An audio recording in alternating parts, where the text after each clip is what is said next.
Muy buenas tardes, queridos hermanos. Es una honra para mí estar nuevamente junto a ustedes, compartiendo una cápsula de oro y discutiendo, conversando acerca de la palabra del Señor. Espero que lo que hoy conversaremos sea de edificación para ustedes. Me gustaría que pudiéramos hablar sobre el énfasis de este mes, que es edificados como casa espiritual. Vamos a conversar muchas cosas a lo largo de este mes sobre este concepto, pero que de alguna manera ha ido reuniendo lo que hemos discutido a lo largo del año. Hemos ido construyendo una ruta que hemos ido profundizando poco a poco, que a estas alturas del año nos permite entender mejor lo que significa esta edificación de una casa espiritual. Este énfasis del mes está soportado por el versículo en Primera de Pedro, capítulo 2, el número 5. Dice: vosotros también, como piedras vivas, sed edificados como casa espiritual y sacerdocio santo, para ofrecer sacrificios espirituales aceptables a Dios por medio de Jesucristo. Me gustaría compartir con ustedes una versión diferente. La Biblia habla hoy y dice lo siguiente: también vosotros, como piedras vivas, sed edificados como casa espiritual para un sacerdocio santo, para ofrecer sacrificios espirituales aceptables a Dios por medio de Jesucristo. Este versículo, que se expresa de una manera diferente, pero que es exactamente igual al que revisamos en Reina Valera 60, nos da luces de tres elementos que Pedro nos quiere compartir y que la palabra nos está revelando aquí. Primero, habla de esta edificación de piedra, es decir, no solo cimentada en la roca, sino que de un componente de la misma roca, es decir, de piedras que provienen de la roca. De hecho, la palabra que utiliza Pedro aquí para referirse a estas piedras es la palabra litos, que más que una piedra común y corriente se refiere a esta piedra que probablemente es una piedra preciosa, pero que requiere de la evaluación de un experto para poder determinarlo.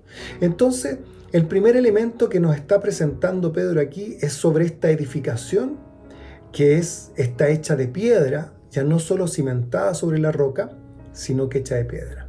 El segundo elemento que nos comparte Pedro aquí es que ahora esta edificación ya no será un templo, como lo usual a lo que se ha referido la Escritura, como el lugar donde Dios piensa habitar o donde estará presente o el lugar donde se harán los sacrificios, el lugar donde tendríamos que ir a orar. No, ahora se refiere a esta edificación como una casa, es decir, algo más íntimo, algo más pequeño, algo más acogedor. Y el tercer elemento es que esta casa, capaz de ofrecer sacrificios espirituales, va a tener como cabeza un sacerdote. Este sacerdote que hará sacrificios espirituales y que serán aceptados por Dios. Entonces, ¿por qué no profundizamos un poco más sobre estos tres elementos?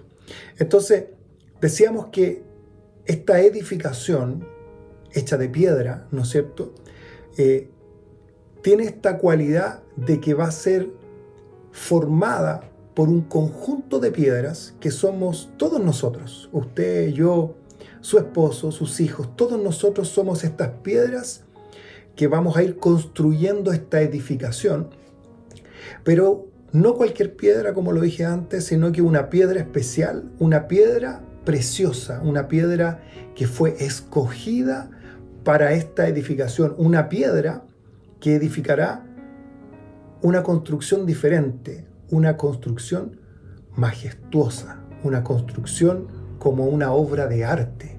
Es decir, cada uno de nosotros, estas piedras valiosas, valoradas, construiremos una edificación que será llamativa, una edificación que albergará reyes, príncipes, que albergará gente importante, porque estará edificada físicamente o aspectualmente con piedras preciosas, valiosas, para llamar su atención.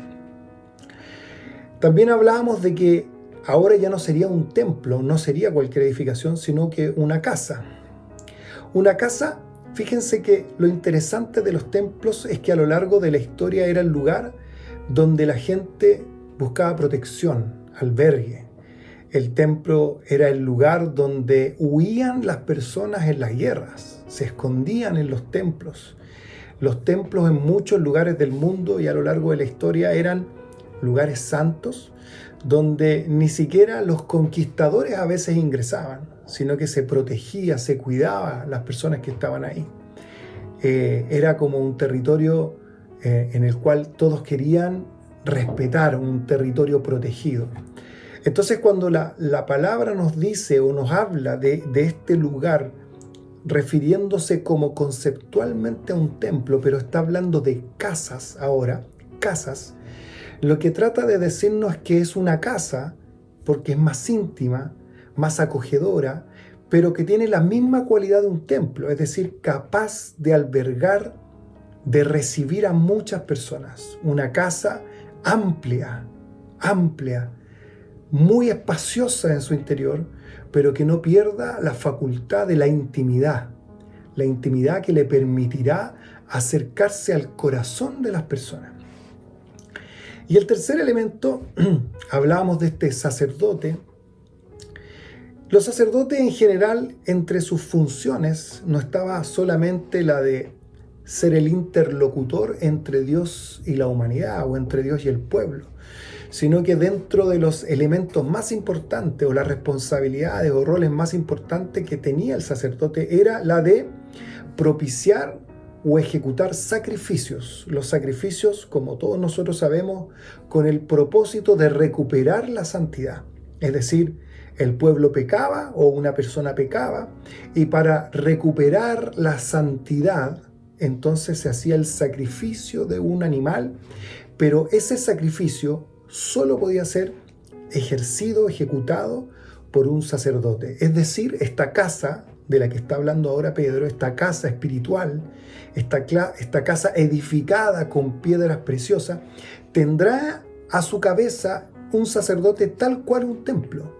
Pero este sacerdote que estará al frente de esta casa tiene que tener las mismas cualidades que el sacerdote que oficiaba en un templo, es decir, tiene que tener la capacidad de propiciar un sacrificio. Pero en este caso agrega el autor que tienen que ser sacrificios espirituales, ya no físicos, ya no matando un pájaro o un animal. Primero porque todos nosotros sabemos que se ha hecho un sacrificio perpetuo por parte de Jesucristo que nos permite a nosotros acceder a la santidad, entre otras cosas, no solo a la salvación, a la santidad. Él murió por nuestros pecados para que recuperemos la santidad. Entonces, fíjense cómo la palabra de alguna manera nos enseña varios elementos preciosos que hemos podido aquí conversar. Y me gusta esta introducción que hace Pedro cuando está ahí en el capítulo 2. Dice: desead como niños recién nacidos la leche espiritual no adulterada. Y es muy importante esto que dice Pedro para introducir la temática, porque efectivamente hoy vivimos en un mundo que ha adulterado el Evangelio, ha adulterado la presencia de Dios, ha adulterado la palabra de Dios. Y lo peor de todo es que muchas personas no logran diferenciarlo. Hoy está lleno de lobos en medio de la congregación, está lleno de lobos en medio de las ovejas. Hay muchas iglesias que están lideradas por lobos, que han cautivado la mente de las personas, que han tergiversado la palabra. Y hay muchas personas que siguen a este Dios falso, que han elevado todas estas personas. Entonces lo que hace Pedro es dirigirse en particular a estas personas que son capaces de notar la diferencia, que son capaces de darse cuenta si la leche que están tomando está adulterada o no. Hablándole entonces a estas personas capaces de identificar una leche adulterada, es que Pedro les dice a estos sacerdotes que serán cabeza de una casa, de un lugar íntimo, que estará adornado con piedras preciosas espirituales, piedras que serán alcanzadas en el ámbito espiritual, que compartan un evangelio legítimo. sin adulteración, que seamos capaces de llevar una palabra sin adulteración. Eso es, mi querida iglesia, mis amados hermanos, lo que quisiera hoy compartir con ustedes. Esta palabra del Señor nos invita a la responsabilidad. Usted y yo somos capaces de identificar una leche adulterada. Y como somos capaces de hacerlo, entonces tenemos la responsabilidad de llevar un evangelio sin adulteración. Y para que ese evangelio no esté adulterado, necesitamos ser casas espirituales, edificados de manera espiritual, en la presencia del Señor.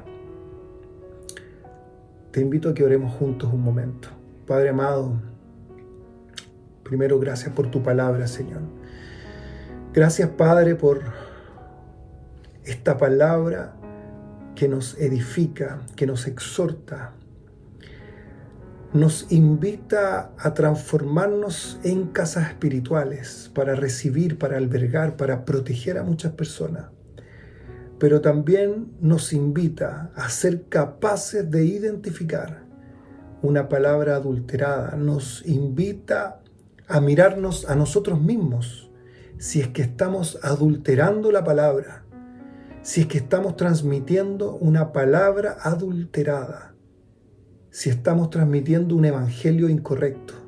Oh bendito Señor, ayúdanos, Padre, a comprender bien tu palabra, a estar correctamente cimentados en la roca, en Jesucristo, a tener una intimidad con el Espíritu Santo tal que nos permita darnos cuenta si un día estamos pensando de manera incorrecta, si estamos ministrando de manera incorrecta. Ayúdanos, Señor, ayúdanos, Padre, a ser sacerdotes capaces, Señor, de realizar sacrificios espirituales, pero que sean aceptados por ti, Señor, tal cual nos dice hoy la palabra. En el nombre de Jesús. Amén y amén. Muchas gracias, amados hermanos, por este tiempo. Les bendigo. Que tengan una linda tarde. Adiós.